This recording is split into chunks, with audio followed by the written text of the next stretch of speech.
জীবনে ৩টি বিষয় নিয়ে খুব বেশি চিন্তা না করাই ভালো।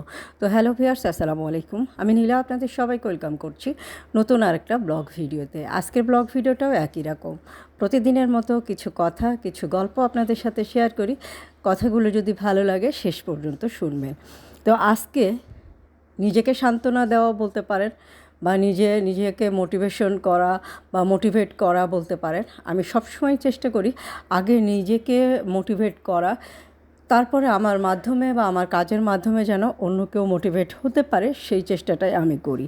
তো আজকে যেটা বলছিলাম, 3টি বিষয় নিয়ে আমাদের কখনো বেশি চিন্তা করা উচিত না। যদিও আমি অনেক বেশি চিন্তা করি, কিন্তু তারপরেও নিজেকে পরিবর্তন করার চেষ্টা করছি। তো সেটা হচ্ছে, অভাব নিয়ে কখনো বেশি চিন্তা করবেন না। অভাব নিয়ে আপনি যত বেশি দুশ্চিন্তা করবেন, তত বেশি দুর্দশা বেড়ে যাবে, অন্তরে লোভ তৈরি হবে, আর অনেক হিংসা তৈরি হবে, অনেক মানুষের জন্য একটু অন্যরকম মানসিকতা তৈরি হবে। তো যাই হোক, অভাব নিয়ে খুব বেশি চিন্তা করবেন না। যিনি অভাব দিয়েছেন তিনি সেটা রিকভার করে দিবেন। আর যদি অভাব কপালে লেখাই থাকে, ভাগ্যে যদি লেখাই থাকে যে এটাই আমার জন্য নির্ধারিত, তবে সেটাকে মেনে নেওয়াটাই ভালো। আর আপনার উপর যারা জুলুম হয়েছে সেটা নিয়ে বেশি ভাববেন না, তাহলে আপনার অন্তর কঠোর হয়ে যাবে, হিংসা বিদ্বেষ বেড়ে যাবে, রাগ দীর্ঘস্থায়ী হবে। দুনিয়া দীর্ঘদিন বেঁচে থাকার আশা করবেন না দুনিয়াতে, তাহলে জীবন নষ্ট হয়ে যাবে। আজ নয় কাল নয়, আমাদের চলে যেতেই হবে। তাই খুব বেশি চিন্তা করা যাবে না।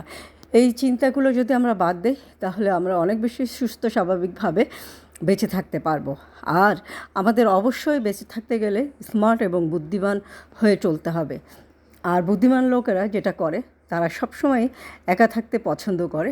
তবে সবসময় না, পরিবারকে অবশ্যই সময় দিতে হবে। সময়ের বাইরে যতটুকু সম্ভব একা থাকতে হবে। শান্ত ও দুর্বল হলে অসুবিধা নেই, শান্ত থাকতে হবে। স্বপ্ন অনেক বড় থাকতে হবে। কথা কম বলতে হবে। নীরবে চুপচাপ পরিশ্রম করে যেতে হবে। আপনি পরিশ্রম করছেন, আপনার আশেপাশে সবাই আপনাকে মাথা খারাপ বলছে, পাগল বলছে। ইভেন আপনার পরিবারের লোকজনও আপনাকে মাথা খারাপ বা পাগল যেটাই বলুক না কেন, আপনি আপনার পরিশ্রম করে যান, আপনি আপনার ধৈর্য ধরে এগিয়ে যান। আজ পর্যন্ত পৃথিবীতে কেউ চেষ্টা করে, পরিশ্রম করে এবং ধৈর্য ধারণ করে কেউ কিন্তু বিফলে যায়নি, যদি তার ভাগ্য ভালো থাকে। আর বাবা মাকে অনেক ভালোবাসুন। বাবা মাকে ভালোবেসে যতটুকু সম্ভব তাদের জন্য কাজ করুন। নিজের সন্তান, নিজের স্বামী, সংসারকে যেভাবে আগলে রাখবেন, প্রয়োজন হলে বাবা মাকে সেভাবে আগলে রাখবেন। তাদের বয়স হয়েছে, তাদের জন্য যতটুকু পারবেন আপনি আপনার ঋণ থেকে সর্বোচ্চ চেষ্টা করবেন। আপনি যদি মেয়ে হয়ে থাকেন, তাহলে আপনাকে আরও বেশি পরিশ্রম করতে হবে। কেননা কেউ কিন্তু আপনাকে উপযাচক হয়ে বলবে না, এই নাও এটা তোমার বাবা মায়ের জন্য। তাই নিজের চেষ্টাটা নিজেকেই করতে হবে। নিজে যত বেশি পরিশ্রম করবেন, নিজের জন্য কিছু করতে পারবেন, ঠিক তেমনই নিজের পরিবারের জন্য, নিজের বাবা মার জন্য করতে পারবেন। দেখবেন আপনার ভিতরে একটা অন্যরকম ভালো লাগা বা অন্যরকম শান্তি কাজ করবে। তাই সবসময় আপনাকে পরিশ্রম করতে হবে। তো যাই হোক, কথা বলতে বলতে আমি কিন্তু অনেকগুলো কাজ করে ফেললাম।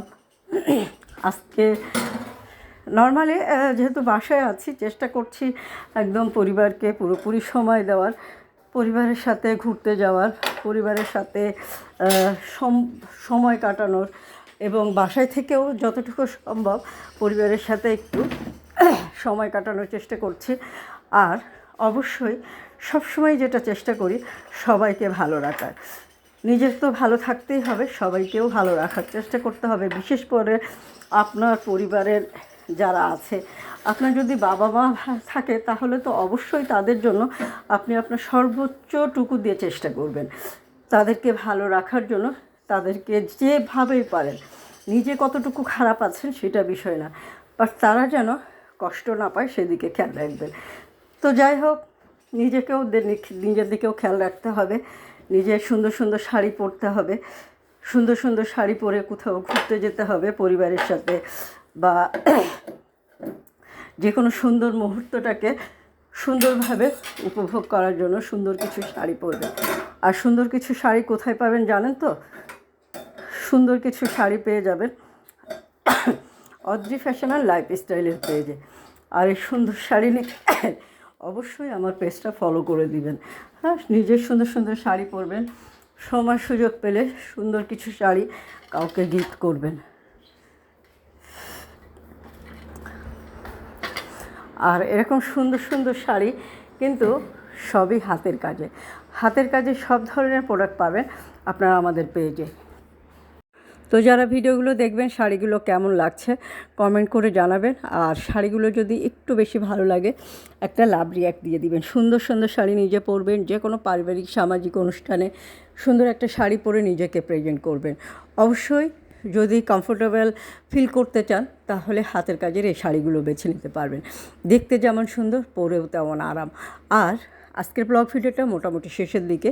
তো আজকের ব্লগ ভিডিওটা আপনাদের কেমন লাগলো? কথাগুলো একটু মানে এলোমেলো হলেও কথাগুলো বাস্তবতা, মানে আমি আমার অন্তরের ভিতর থেকে যে কথাগুলো আসে না, আমি সে কথাগুলোই শেয়ার করি। তো আজকে পর্যন্ত আল্লাহ হাফেজ।